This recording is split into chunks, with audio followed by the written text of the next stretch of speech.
Na carta de Tiago, no capítulo 5, no versículo 16, nós lemos que a oração feita por um justo pode muito em seus efeitos. Isso está registrado conforme a Bíblia Almeida, edição revista e corrigida. A oração feita por um justo pode muito em seus efeitos. Na edição revista e atualizada está assim: muito pode, por sua eficácia, a súplica do justo. Na nova versão internacional da Bíblia, está registrado assim: a oração de um justo é poderosa e eficaz. E na Bíblia, nova tradução na linguagem de hoje, está assim: a oração feita por uma pessoa obediente a Deus tem muito poder. Tem muito poder. A oração feita por um justo pode muito em seus efeitos, muito pode por sua eficácia a súplica do justo. A oração de um justo é poderosa e eficaz. A oração feita por uma pessoa obediente a Deus tem muito poder. Quando Tiago fala isto, ele busca um exemplo. E o exemplo que ele busca é o exemplo do profeta Elias. Num momento difícil da história do povo de Israel, Elias faz uma oração e a Bíblia diz que ele orou com instância. Ele orou clamando mesmo a Deus, porque havia uma necessidade a ser suprida. Um período muito grande de seca, e a Bíblia diz que Elias orou para chover, pedindo chuva. E depois de ele orar com instância, a chuva veio. E diz a Bíblia que ele orou novamente para que a chuva parasse. A chuva parou. Orou para que não chovesse. E ao se referir a Elias e buscar este exemplo, Tiago diz que Elias era sujeito às mesmas paixões que nós. A outra Bíblia diz assim: ele era semelhante a nós, sujeito aos mesmos sentimentos. Uma outra diz: ele era humano como nós. E uma outra ainda diz: ele era um ser humano como nós, sujeito às mesmas paixões, sujeito aos mesmos sentimentos. Quem acompanha pela Bíblia a história de Elias sabe da trajetória dele e dos sentimentos que ele teve. E num dado momento da vida dele, ele teve um sentimento muito negativo. Ele ficou profundamente desalentado, profundamente desanimado, profundamente abatido. E Tiago diz que a oração de um justo, a oração eficaz, ela é feita por ser humano. O Elias era semelhante a nós, sujeito aos mesmos sentimentos.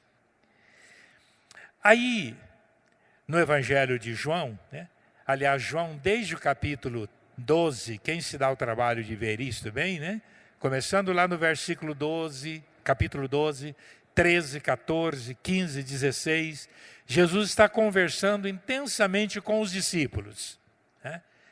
E quando chega no capítulo 14, versículo 13, ele diz para os discípulos assim: tudo quanto pedirdes em meu nome, isso farei, a fim de que o Pai seja glorificado no Filho.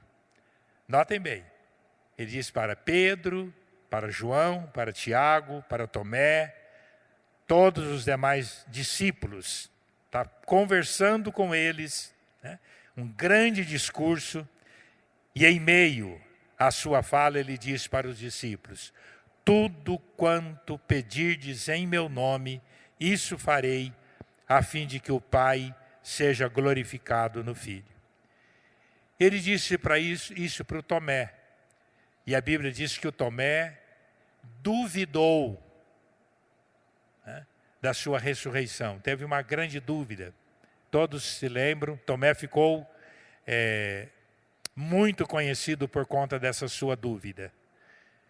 Jesus chegou depois para ele e falou: não seja incrédulo, mas seja crente. Lá bem depois. Ele falou isso para Pedro. Pedro negou de uma maneira muito ostensiva Jesus Cristo. E a Bíblia diz que ele chorou muito depois. Mas ele revelou uma fraqueza muito grande quando ele negou. Ele disse isso para Tiago e João. No momento lá do ministério de Jesus, Jesus ia passar pelo povoado samaritano. Os samaritanos não quiseram recebê-lo porque olharam para ele e viram que ele estava com a fisionomia, a aparência de quem estava determinado a ir para Jerusalém. E eles se recusaram, não deixaram Jesus passar por ali. E o Tiago e o João disseram assim para Jesus: queres que mandemos descer fogo do céu para os consumir? E Jesus responde para eles: vocês não sabem de que espírito sois, ou vós não sabeis de que espírito sois, né? Estamos aqui outra vez na noite da esperança, né? Estamos juntos para orar. Cada um tem os seus motivos, seus pedidos, sua motivação. Hoje à tarde nós estávamos precisando resolver uma situação de muita angústia, de muita preocupação. E é ligação para lá, ligação para cá, aquela coisa toda, e a gente não tinha notícia. E aí nós resolvemos dar as mãos no interior daquela casa e pedir: Deus, por favor, o Senhor sabe de todas, o Senhor sabe o que está acontecendo. E dali um pouquinho nós pegamos o telefone e a notícia veio, e toda aquela angústia passou, toda aquela preocupação, aquele nervosismo que estava tomando conta daquela casa, foi-se embora, né? Pessoas sujeitas aos mesmos sentimentos, né? Pessoas humanas, como Elias, como Tiago, como João, como Tomé, como Filipe, né? Ele fala para Jesus assim: mostra-nos o Pai, isso nos basta. E Jesus fala: Filipe, por favor, há tanto tempo estou caminhando, estamos juntos. Quem me vê a mim, vê o Pai. Como você fala isso? Mostra-nos o Pai. Você não acredita que o Pai está em mim, que eu estou no Pai? Que as obras que eu não faço por mim mesmo, mas o Pai que está em mim? Somos assim. Nós oramos a Deus, mas somos assim. Mesmo assim, a nossa oração tem efeito, tem resultado, tem valia. Muito pode pelos seus resultados, pelos seus efeitos. Quantos gritos, né, de angústia, lamento, Deus tem ouvido. O Salmo 66 termina dizendo assim: bendito seja Deus, porque não me rejeita a oração, nem aparta de mim a sua graça. Bendito seja Deus. E o que torna a nossa oração eficaz? Eu tive a alegria e o privilégio de ter aulas com Elben César Lenz. E Elben César era um homem muito voltado para Deus. E ele escreveu um livrinho aulas que ele foi ministrando, e ele deu o nome para o livrinho dele de Práticas Devocionais. E neste livro, ele diz que orar é entrar no Santo dos Santos e se colocar na presença do próprio Deus em espírito, por meio da fé, valendo-se do sacrifício de Cristo, e falar com Deus com toda a liberdade, por meio de palavra audível ou silenciosa. Às vezes você está falando mentalmente, você não está articulando palavras, é mental. Mas você está falando com Deus. Notem bem que ele diz algumas coisas importantes. Entrar na presença de Deus em espírito, por meio da fé, valendo-se do sacrifício de Cristo, e falar com Deus. Jesus diz: tudo quanto pedirdes em meu nome, isso farei. Em meu nome. E o apóstolo Paulo acrescenta: o Espírito nos assiste em nossa fraqueza, porque não sabemos orar como convém. O Espírito intercede por nós sobremaneira, com gemidos inexprimíveis. É segundo a vontade de Deus que ele intercede pelos santos. Nós chegamos na presença de Deus, em nome de Jesus, e assistidos pelo Espírito, ele vem ao nosso encontro. Sou como sou, frágil, às vezes com sentimentos negativos, ser humano, mas eu chego em nome de Jesus, eu chego assistido pelo Espírito, e a Bíblia diz que o Espírito me ajuda na minha fraqueza. Deus nos conhece. Jesus diz: tudo quanto pedirdes em oração, crendo, recebereis. Mateus 21, 22. Tudo quanto pedirdes em oração, crendo, recebereis. Para nós, a Noite da Esperança tem sido uma escola de oração. Nós temos ouvido muitas instruções preciosas, bíblicas, aqui para a nossa vida, para o nosso coração, para a nossa jornada com Deus. E nós temos ouvido aqui constantemente que oração é um exercício de fé. Um exercício de fé, de confiança em Deus.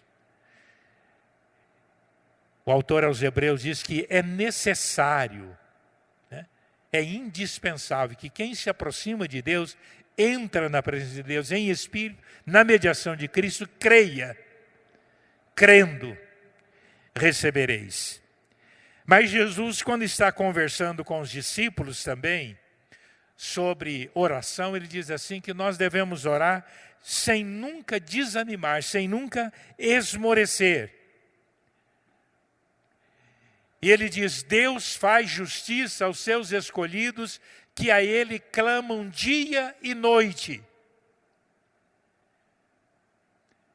Embora pareça demorado em responder, mas ele faz justiça aos seus escolhidos.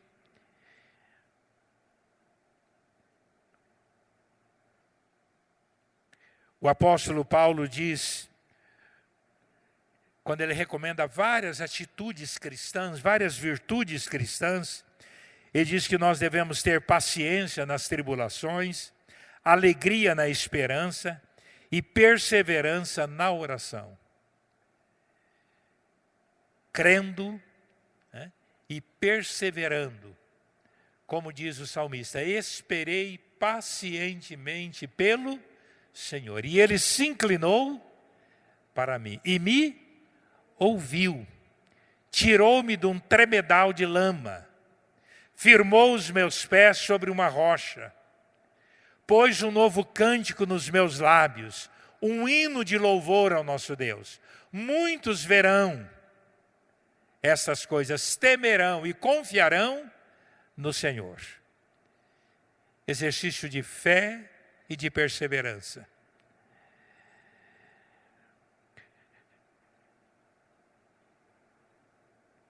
Quando Paulo fala da batalha cristã, da vida cristã, né? Ele diz que a gente não briga contra pessoas. Às vezes a gente, aqui e ali, em casa, né? Com a esposa, com o marido, com outro familiar. É muito comum membros de famílias terem conflitos. Existir conflitos nos mais diferentes lugares.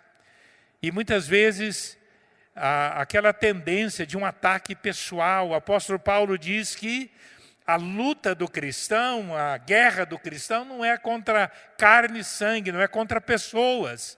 É contra as forças espirituais do mal.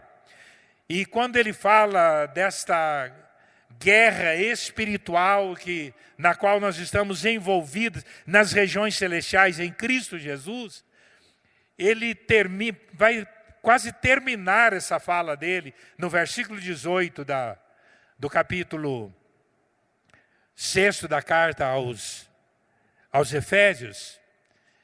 Ele vai falar no versículo 18, dizendo assim: orando em todo o tempo, e para isto vigiando com toda a perseverança, orando por todos os santos.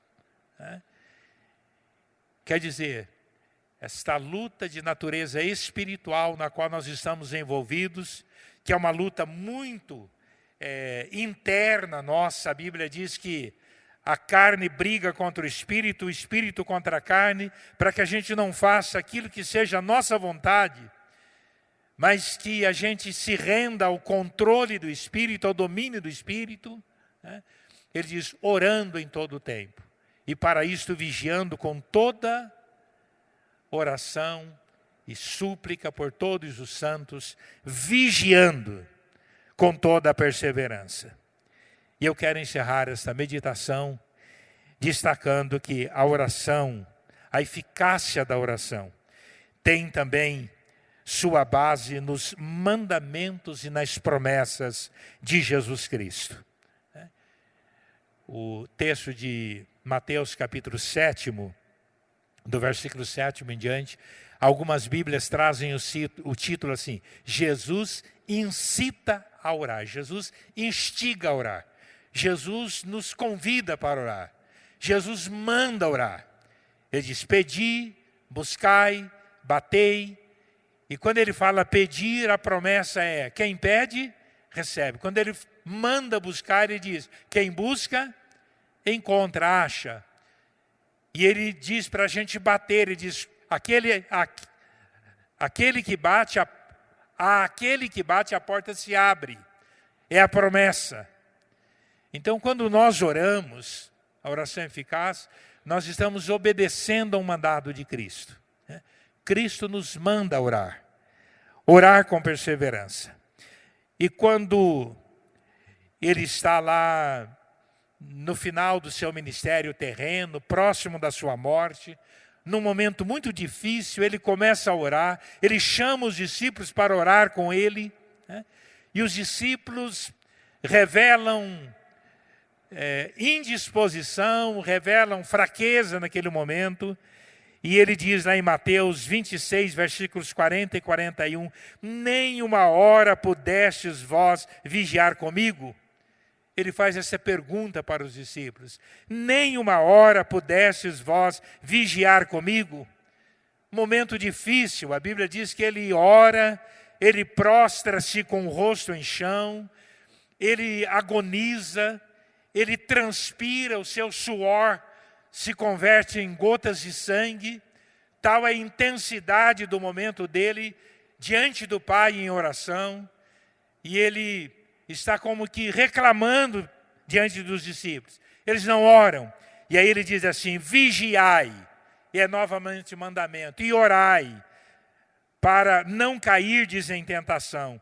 O espírito, na verdade, está pronto, mas a carne é fraca.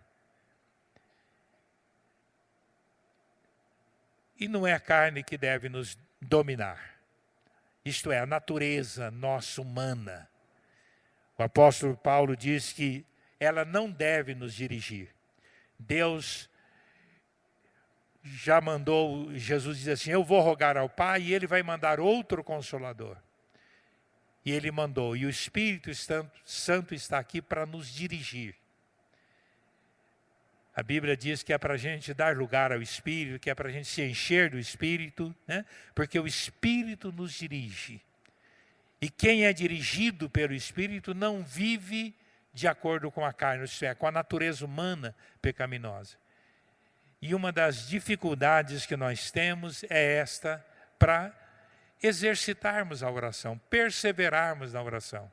Não é verdade que às vezes a gente começa uma jornada de oração e de repente a gente meio que esquece. A gente faz um propósito e de repente esquece. Tem dificuldade em continuar orando, né?